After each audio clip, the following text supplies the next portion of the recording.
नमस्कार सर्वांना, आपल्या धर्मसंस्कृती चॅनलमध्ये आपल्या सर्वांचं स्वागत आहे.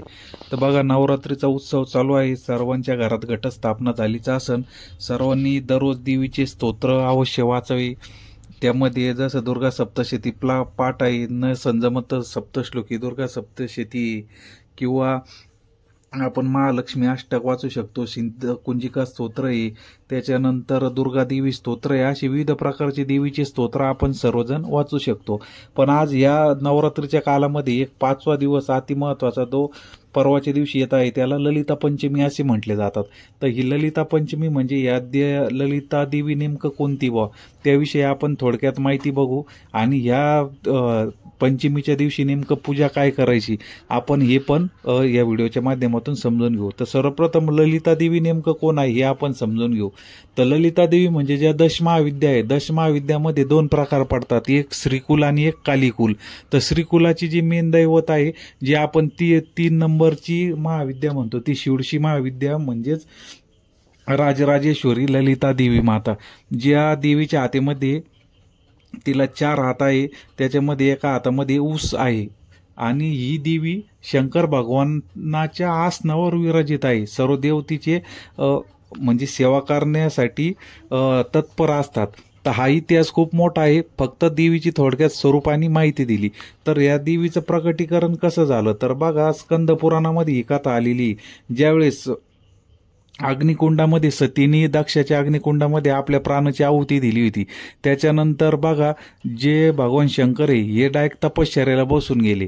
तर भगवान शंकर हे तपश्चर्याला बसले खरे, पण काय झालं, देवांना वाटत होतं की भगवंताचं लग्न व्हावं. कारण जे तारकासूर नावाचा जो राक्षस होता त्याचा खूप त्यावेळेस म्हणजे त्रास देत होता तो पृथ्वी तलावर. आणि हा त्रास देत असल्यामुळं जर भगवान त्याला असं वरदान होतं, भगवान शंकराच्या पुत्राच्या हातानेच त्याला मरण येणार होतं. पण भगवान शंकर हे तपश्चर्याला बसले असल्यामुळं लग्न व्हायचा प्रश्नच येत नव्हता. तर मग आता ही समाधी तोडण्यासाठी देवांनी युक्त्या सुरू केल्या. तर त्यांनी कामदेवांना तिथं पाठवलं. तर कामदेव त्यांच्या समोर नाच करू लागले, त्यांचं मन भरकटवण्याचा प्रयत्न करू लागले. पण भगवान शंकर काही उठेनात. शेवटी भगवान शंकरांचा क्रोध अनावर झाला आणि त्यांनी त्या क्रोधामधूनच आपला 3रा नेत्र उघडला आणि त्यांनी कामदेवांना भस्मसात करून टाकलं. भस्मसात केल्यामुळं काय झालं, ती राख तिथंच पडून राहिली. पुढं काय झालं, नंतर दक्ष पुत्री जी अगोदरची सती माता होती, त्या सती मातेने पुढं पार्वती मातेच्या स्वरूपात हिमालयाच्या पोटी जन्म घेतला. आणि त्या हिमालयाच्या पोटी जन्म घेतलेल्या पार्वती मातेने शंकरांची तपश्चर्या करून त्यांना प्रसन्न करून घेतली. आणि ते देवी पार्वती मातेची शेवटी नंतर महादेवाशी लग्न झाले. मग पुढे महादेवांशी लग्न झाल्यानंतर तो तारकासुराचा त्यांना कार्तिकेयचा पुत्र झाला, गणेश पुत्र झाले. त्या राक्षसाचा वध झाला. पण ती जी राख जी होती ती तशीच कैलासावर पडून होती.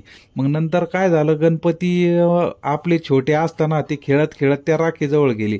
त्यांनी ती राख पडून बघितली, ही राख अशीच पडलेली. त्यांनी त्या राखेच्या पासून एक पुतळा बनवला आणि त्या पुतळ्याला त्यांनी सजीव केली. तो म्हणजे लहान मुलासारखा दिसायला लागला.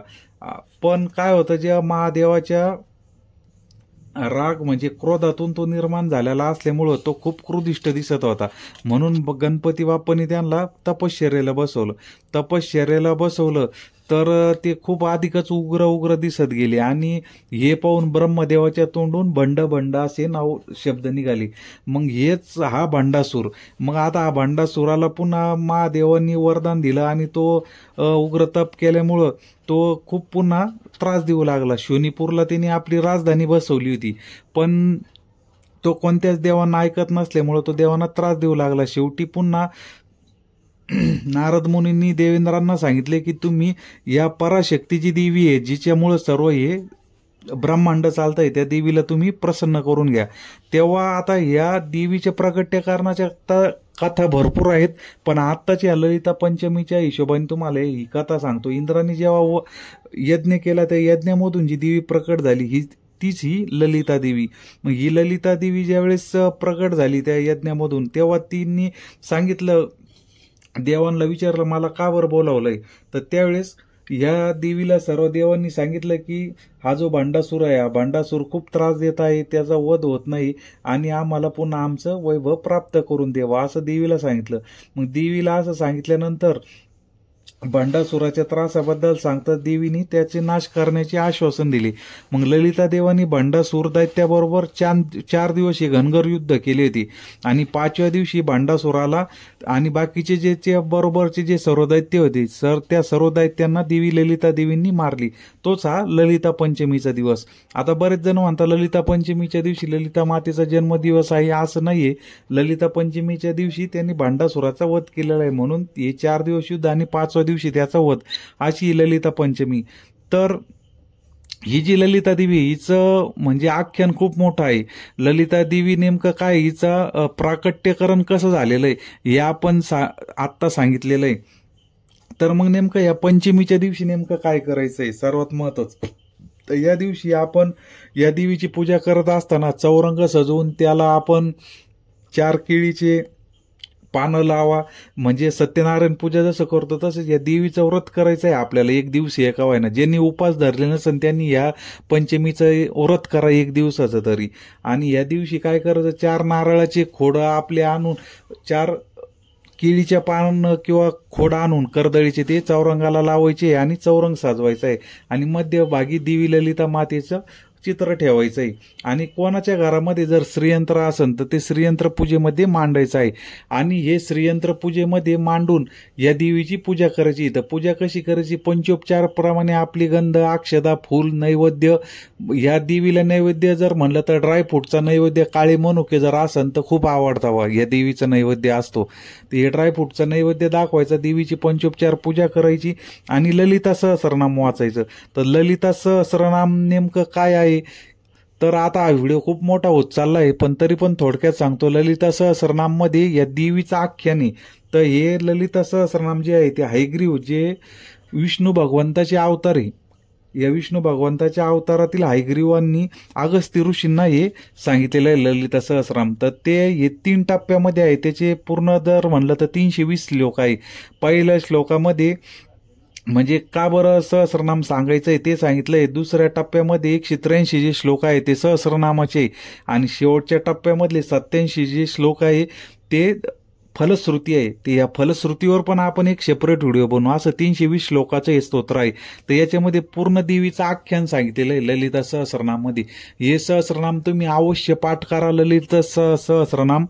आणि या दिवशी पंचमीच्या दिवशी ललिता सहस्रनाम वाचून देवीची पूजा करा. त्या दिवशी तुम्ही श्रीयंत्रावर अभिषेक पण करू शकता ललिता सहस्रनाम वाचून. त्याच्यानंतर तुम्ही देवीला नैवेद्य दाखवा, कुंकुमार्चन करा, देवीच्या फोटोवर किंवा श्रीयंत्रावर देवीचं पूजन करा. याच्यामुळे आपल्याला निश्चित आर्थिक सुबत्ता लागेल.